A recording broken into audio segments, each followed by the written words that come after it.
Hello everyone. तो इस video में हम कवर करेंगे class 11th business studies chapter number 2 का पार्ट 3। पार्ट 1 और 2 का लिंक आपको डिस्क्रिप्शन बॉक्स में मिल जाएगा। चलो हमारा 5th पॉइंट हम स्टार्ट करते हैं। Important documents use in the formation of a company, कि एक कंपनी की फॉर्मेशन के टाइम पे क्या क्या इंपॉर्टेंट डॉक्यूमेंट्स जो हैं वो यूज किए जाते हैं। इससे पहले के 4 पॉइंट्स हम पार्ट 2 और पार्ट 1 में कवर कर चुके हैं। 2 पॉइंट पार्ट 1 में और फिर आगे के 2 पॉइंट पार्ट 2 में। तो इम्पॉर्टेंट डॉक्यूमेंट्स क्या क्या हैं, यहाँ पे 3 इम्पॉर्टेंट डॉक्यूमेंट्स होते हैं, ठीक है, जो कि ज़रूरी होते हैं। कंपनी जब रजिस्टर करने जाती है अपने आप को एज अ पब्लिक कंपनी, तो उनको ये 3 डॉक्यूमेंट्स चाहिए होते हैं। तो वो डॉक्यूमेंट्स कौन कौन से हैं? एक तो है मेमोरेंडम ऑफ एसोसिएशन, दूसरा है आर्टिकल्स ऑफ एसोसिएशन और है प्रोस्पेक्टस। तो सबसे पहले हम पढ़ते हैं मेमोरेंडम ऑफ एसोसिएशन। कि मेमोरेंडम ऑफ एसोसिएशन क्या होता है? इसमें सारी चीज़ें लिखी होती हैं कि कंपनी का क्या कैरेक्टर है, ठीक है, कंपनी का कैरेक्टर, कंपनी का नाम, कंपनी के ऑब्जेक्टिव्स, ये सब चीज़ें इसमें लिखी हुई होती हैं मेमोरेंडम ऑफ एसोसिएशन में। तो जब भी हम रजिस्टर कराने जाते हैं अपनी कंपनी को, तो हमें एक मेमोरेंडम ऑफ एसोसिएशन देना पड़ता है।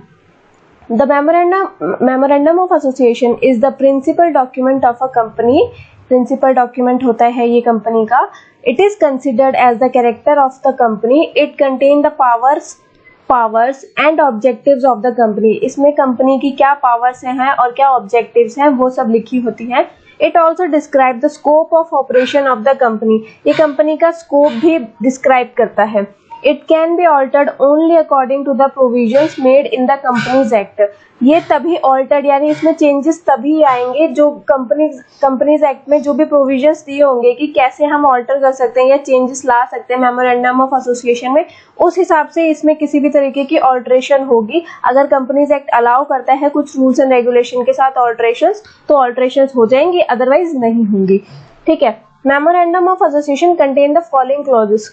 अब मेमोरेंडम ऑफ एसोसिएशन में भी कुछ क्लॉजेस आते हैं। इससे सबसे पहला क्लॉज है नेम क्लॉज। नेम क्लॉज है, इसमें क्या होता है, इसमें पूरा नाम लिखा होता है कंपनी का। This clause contains the complete name of the company. The company can choose any name subject to the following restriction. Company कोई सा भी नाम चुन सकती है, लेकिन कुछ रिस्ट्रिक्शंस हैं उस पर। क्या है? The name of the company must and with the word limited, कि कंपनी का नाम लिमिटेड वर्ड से एंड होना चाहिए अगर कि वो पब्लिक कंपनी है तो, ठीक है। In case of public limited company, अगर पब्लिक लिमिटेड कंपनी है तो लास्ट में लिमिटेड हो, लेकिन अगर प्राइवेट लिमिटेड कंपनी है तो वह कंपनी के एंड में प्राइवेट लिमिटेड लिखा होना चाहिए।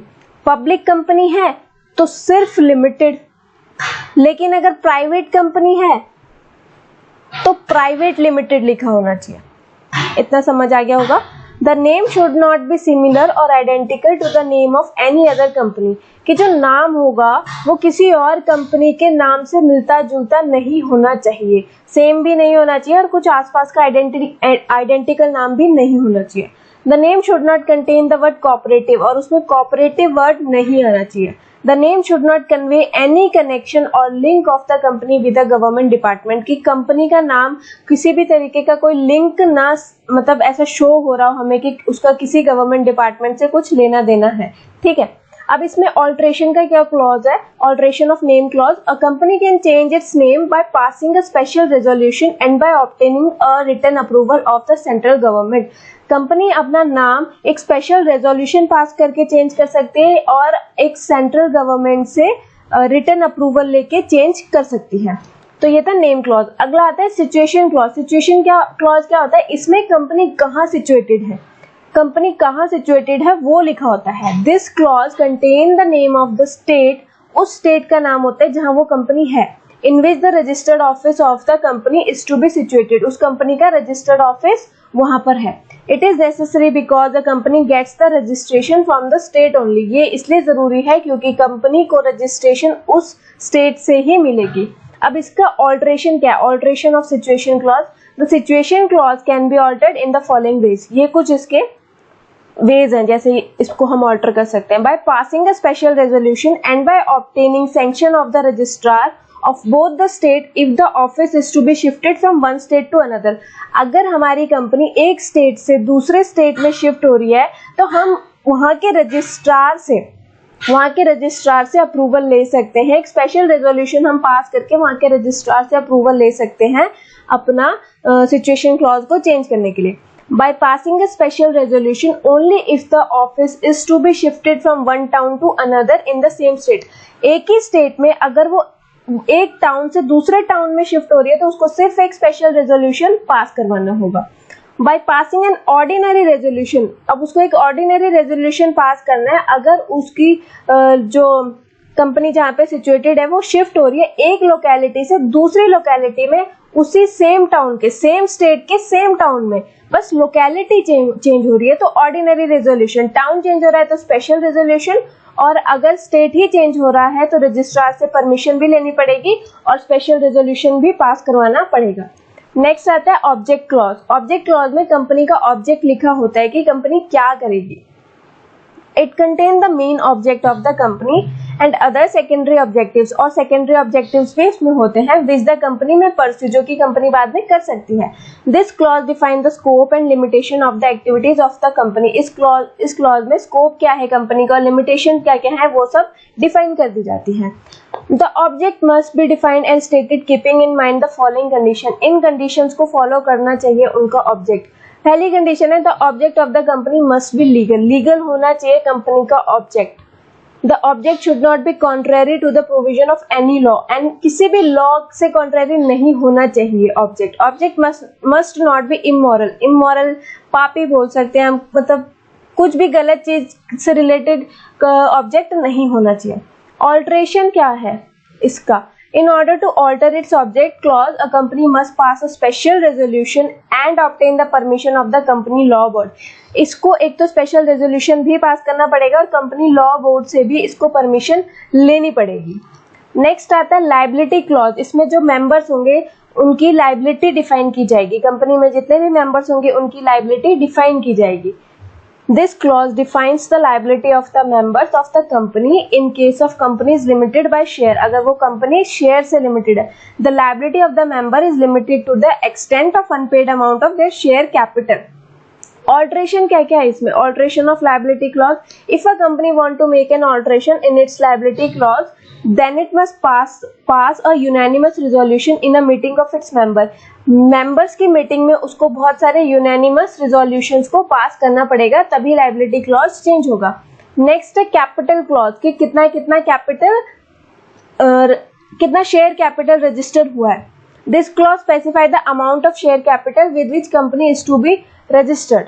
ठीक है, वो शेयर कैपिटल का अमाउंट जिस अमाउंट से कंपनी रजिस्टर की जाएगी। The capital with which a company is registered is called registered या ऑथराइज और नॉमिनल कैपिटल। जिस कैपिटल से कंपनी रजिस्टर की जाती है उसको रजिस्टर्ड, ऑथराइज और नॉमिनल कैपिटल हम बोलते हैं। A company can issue only that number of share which are authorized by its memorandum।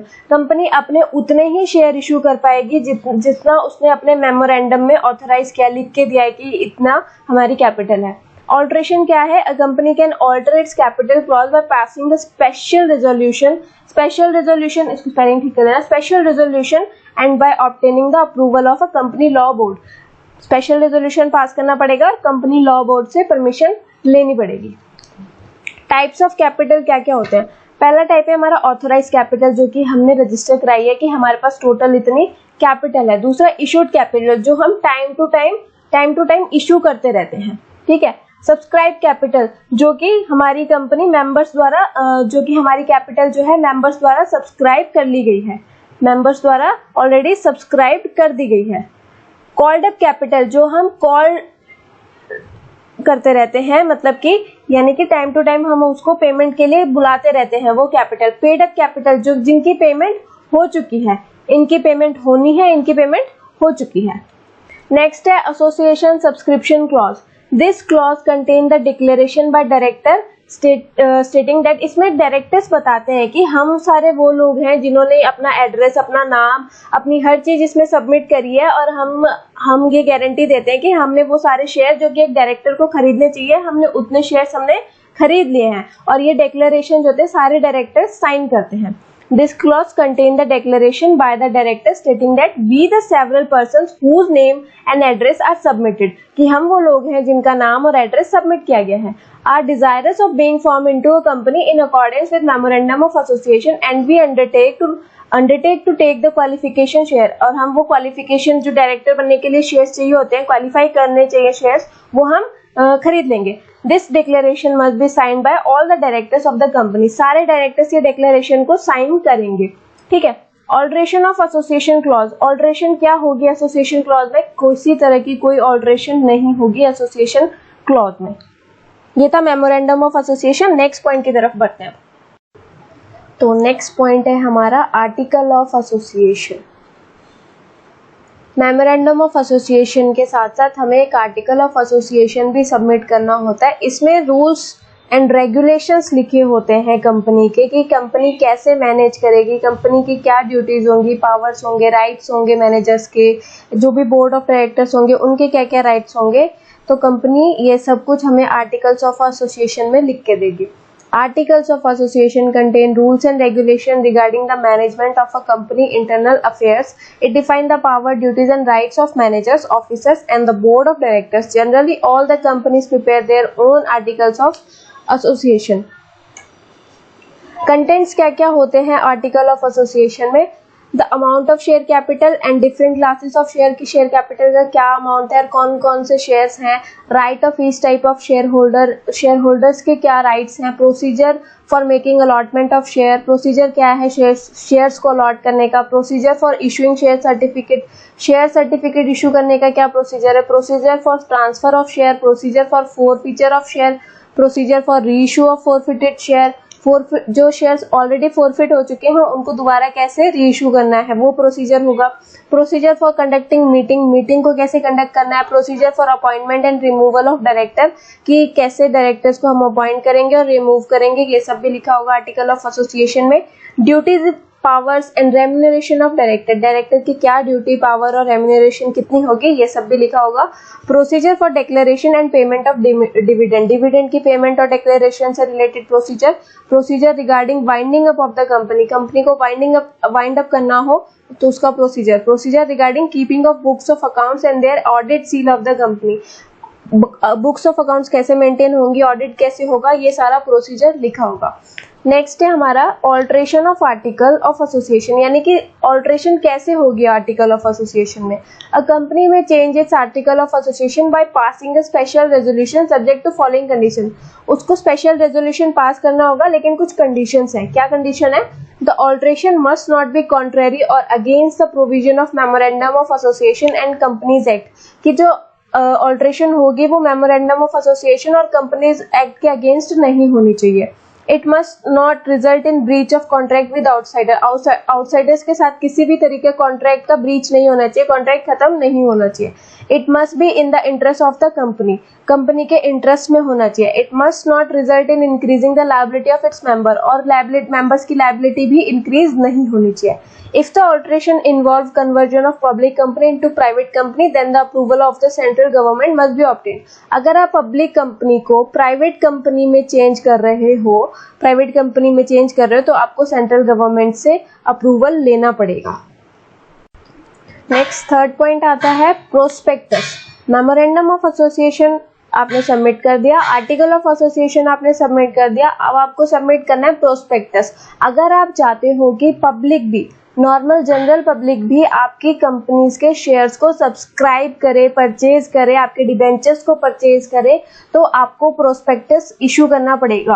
Prospectus एक तरीके से इनविटेशन कार्ड होता है कि आओ और हमारे शेयर्स को खरीदो, सब्सक्राइब करो. ठीक है, जैसे शादी का इनविटेशन कार्ड होता है ना कि आ जाना शादी में, वैसे ही अगर किसी को नॉर्मल पब्लिक को अगर आप प्रोस्पेक्टस इशू करोगे तो वो एक तरीके का इनविटेशन होगा कि आओ हमारी कंपनी के शेयर्स को खरीदो.